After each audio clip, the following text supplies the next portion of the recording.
میری نانی نے مجھے بچپن میں سمجھایا تھا کہ علم اور اخلاق انسان کی قدر، اس کی عزت بڑھا دیتے ہیں. اس لیے علم اور اخلاق کو سب سے پہلے مقدم جاننا چاہیے.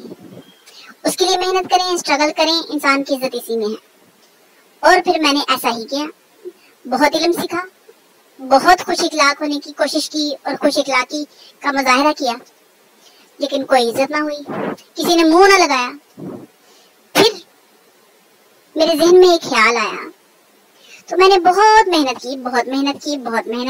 پھر میں نے گھر بنا لیا، پھر میں نے گاڑی لے لی، اور میں بد اخلاق، بد زبان، بے علم، بے عقل ہو گئی.